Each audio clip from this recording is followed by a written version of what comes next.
সবাইকে নমস্কার। আমি এখন মাংসের রেসিপি দেখাচ্ছি, হাঁসের মাংসের রেসিপি এখন রান্না করছি। দেখুন, প্রথমে কড়াইতে তেল তুলে দিলাম। এরপরে তেলটা গরম হয়ে গেলে আমি দিয়ে দিলাম পেঁয়াজ রসুন বাটা, কিছুটা আদা বাটা, কিছুটা। এবার দিয়ে দিলাম শুকনো জল, পরিমাণ মতো শুকনো জল, পরিমাণ মতো হলুদ গুঁড়া, গোটা কয়েকটা তেজপাতাও দিয়ে দিলাম। এবার পরিমাণ মতো লবণ আর একটু মশলা বাটা দিয়ে দিলাম, জিরে বাটা।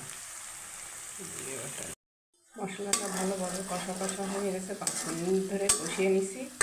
এরপরে দেবো মাংসগুলো আমি লবণ হলুদ মাখিয়ে রাখছিলাম।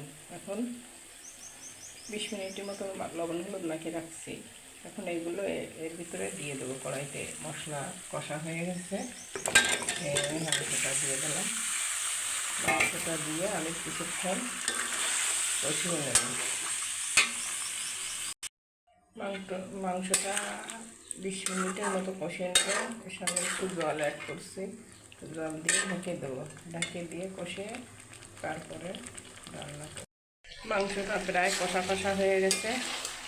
এরপরে জল অ্যাড করে দেবো, দিয়ে তারপরে রান্না করব। ভিডিওটা একটু লম্বা হবে, না টেনেই দেখবেন, ঠিক আছে? না টেনেই ভিডিওটা দেখবেন। আমার ছেলে এবার রান পছন্দ করে, তার জন্য একটা রান দিয়েছি, অনেক বড় রান। মাংসটা কষানোর কাছেই রান্না, যত কষাবেন ততই রান্নাটা টেস্ট হবে। এই যে কষানো হয়ে গেছে, এবার জল অ্যাড করে দিব। এই যে জল অ্যাড করে দিলাম। এরপরে কিছুক্ষণ রান্না, পরিমাণ মতো জল দিয়ে রান্না হচ্ছে। রান্নাটা মাংসটা সিদ্ধ হবে সেই রকমই জল দিয়েছি। মাটিয়ে জল দিয়ে রান্না হচ্ছে। ভিডিওটা একটু লং হবে। সাদা সাদা গোটা কয়েকটা রসুন দিচ্ছি মাংসের ভিতরে। রসুনটা খেতে ভালো লাগে, মাংসের রসুন। এবার আমি একটু মশলা বাটা দিচ্ছি, দিয়ে 10 মিনিটের মতো জাল করে তারপরে নামিয়ে ফেলবো। হয়ে গেছে, এখন মশলাটা দিয়ে 5 মিনিট জাল হয়ে গেছে। এখন আমি মাংসটা রান্না শেষ, আমি এখন নামিয়ে ফেলবো।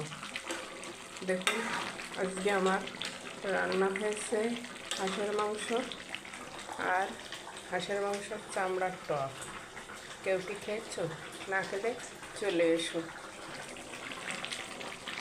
আর মাংস রান্নাটা কেমন হয়েছে সবাই বলবে। এখন আমি এই মাংসটা আমি খাবো, খাইয়ে দেখবো কেমন হয়েছে।